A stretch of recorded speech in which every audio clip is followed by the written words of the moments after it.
stopped for another snack and a tea because ooh, it's windy. Rakesh needs to check the tire pressure. I heard a little pop, and maybe he heard the pop too, so he needs to go check the tire pressure because it might have popped a tire or something. So we're at the stop, or I'm at the stop. I'm gonna have a little tea and a snack again. And some other things I remembered about the Ranakpur temple that I didn't mention. There's a tilted pillar in there, and that's to ward off evil. I don't know if it was tilted and messed up on purpose or on accident. The alligator-looking things on the front step that I took a photo of are actually supposed to be demons, and they keep out evil. And there are 12 million Jain followers.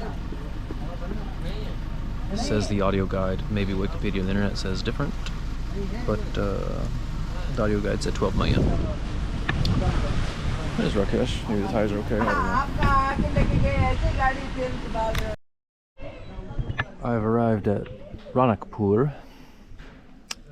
This is the Ranakpur temple, but it's also called the Chaturmukha temple. It is a fifth. I'm going to read something from the Wikipedia just so that'll give some context of what you're looking at when I go in there with my camera and video. So from Wikipedia, Chaturmukha temple is a 15th century temple dedicated to Adinatha, built using white marble in the midst of a forest. The temple name is credited to its design of Chaumukha, with 4 faces. The construction of the temple and the quadrupled image symbolize the Tirthankara's conquest of the 4 cardinal directions and hence the cosmos.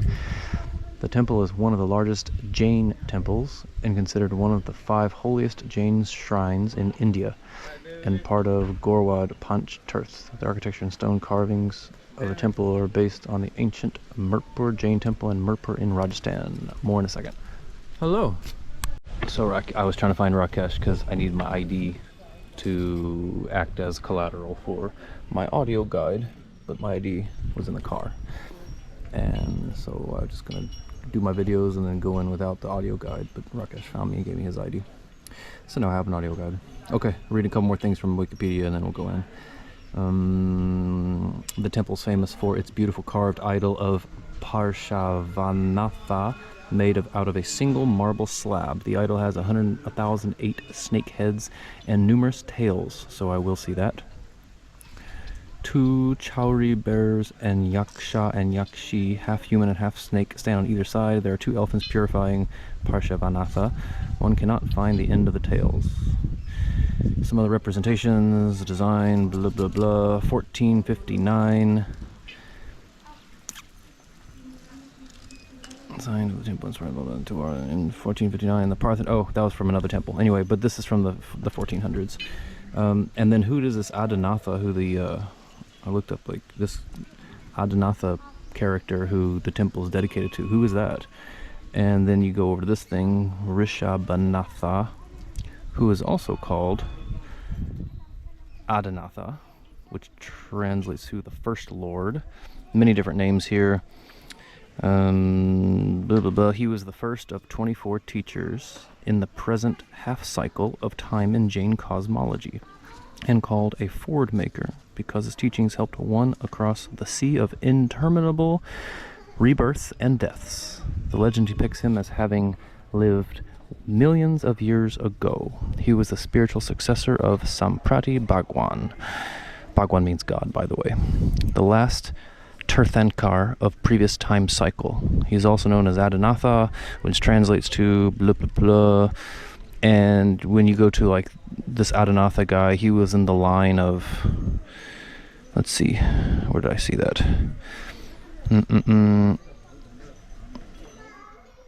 I read on one of these things that he was in the line of I think it's the Ishvaku or some kind of lineage.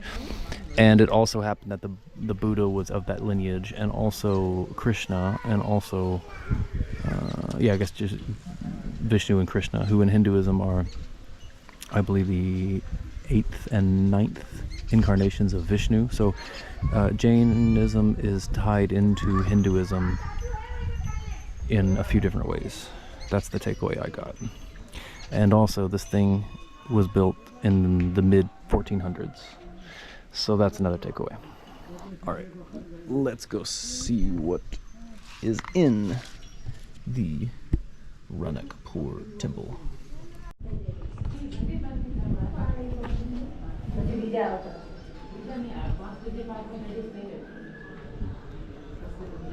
मंदिर में ladies नहीं जा सकती है लेकिन इधर नहीं रहती है छुट्टी नहीं करती सुबह आते हैं शाम को देख लेते हैं 5 बजे चेक करना लेकिन बंद हो जाते हैं मोबाइल में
Tripping on stuff here. I wonder if this is a sacred tree. I bet the audio guide would tell me. I'll have to listen to more of it. The first audio guide, number 3, was just telling me about the front doorway where those people were standing, sitting. Sculptures on the doorways and things. You know, like these crocodile, alligator things. And I want to say that's the... Is it the 3rd incarnation of Vishnu? I don't know, I forgot. But maybe it's something different in Jainism. People up there, one guy in the middle, looks like dancing people next to him. Alright, I'll cut the video and take a few photos.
this video I'll speak on a little bit.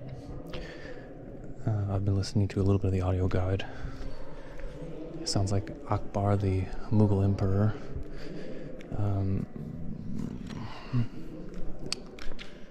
did well to the Jainist community and the Jainist lands here, even though he's a Muslim ruler. But he had to rule over a bunch of Hindus, and he probably also decided he'd be nice to the Jains while he's at it. This is one of the idols, straight ahead. They've made the eyes glossy so you can see it, but there's no people here because this is the back side. The main idol, the famous one, is on the front side, around the corner. And only Hindus, but really he probably means Hindus and Jains, can enter there for pilgrimage. On a previous video I said that there's a lot of links between Hinduism and Jainism, but they are, I'm pretty sure they're different religions. I don't think one is a subset of the other.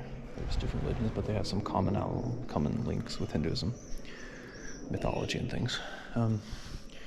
But on the other side there's an idol, and you can't take photos of the idol, you can't take videos of the idol, and non-Hindus are not allowed up on the platform. So I did not take a photo, I did not take a video. You won't see that front idol on camera. It looks similar to this one, but not exactly. You can look at it, but you can't take photos or anything. So I just kind of stared at it for a while. It was a bit eerie. And I was allowed to take a photo of the chandelier and ceiling above the chandelier, which probably had a bunch of statues, and maybe there's some detail I didn't catch, but it's sort of like this. Those look to be, let's see, 1, 2, 3, 4, 5, 6, 7, those look to be 12 females doing various poses. I don't know, and some of them have sticks, or I don't think swords, but some kind of tools. Some of the statues, not all, but some of them are very sexual in nature. And the audio guide was talking about the front door at number 3 spot on this thing. Number 3 right there. The front door, there's various figurines and engraved into the door frame. And it was talking about the sexual nature of all of them. So it's not hidden, like they talk about it. But it's wrapped up in their stories and mythology and things like that.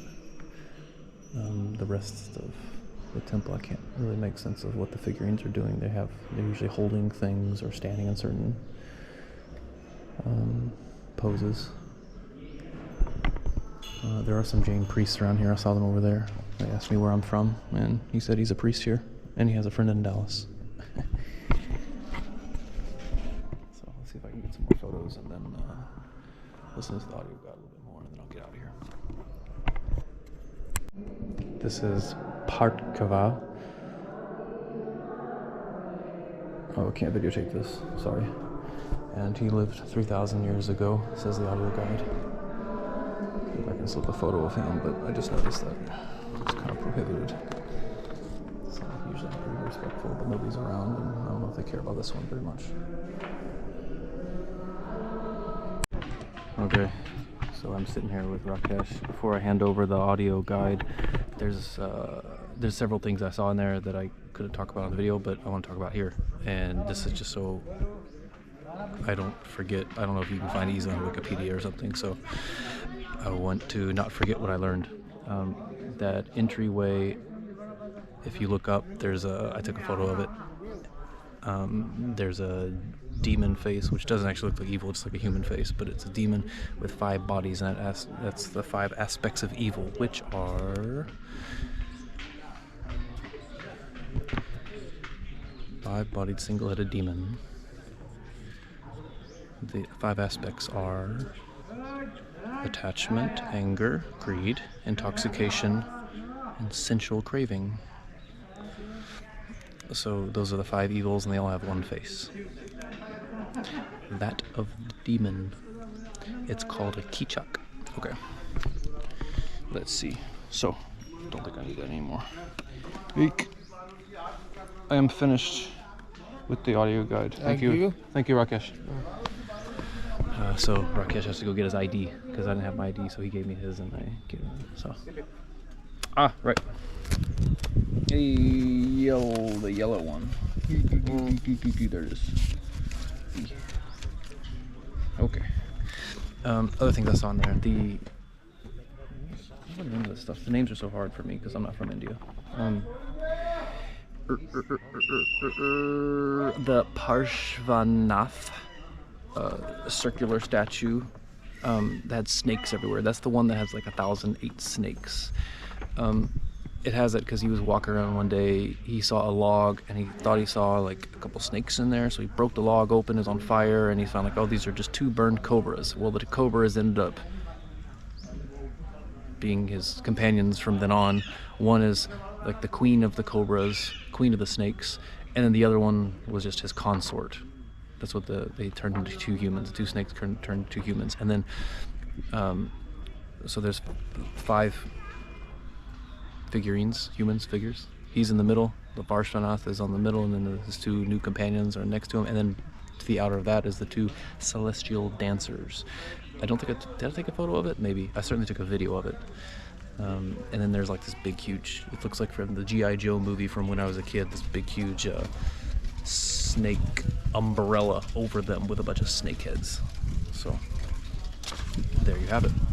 What else did I see in there? The idols were a bit creepy. The figurines. Oh, I took some cool photos of the figurines and statues and stuff. Couldn't make out of what they were actually doing all the time, but they had sticks and poses and stuff, but I couldn't figure it out. I thought there was something else I was going to say. Something about the elephant. Oh, there's some story about in Jainism, something about they believe something comes out of the elephant if they pray or do something. And there was a few elephants in there. All right. That's all I can remember now. Maybe I'll remember something else later. Okay, bye.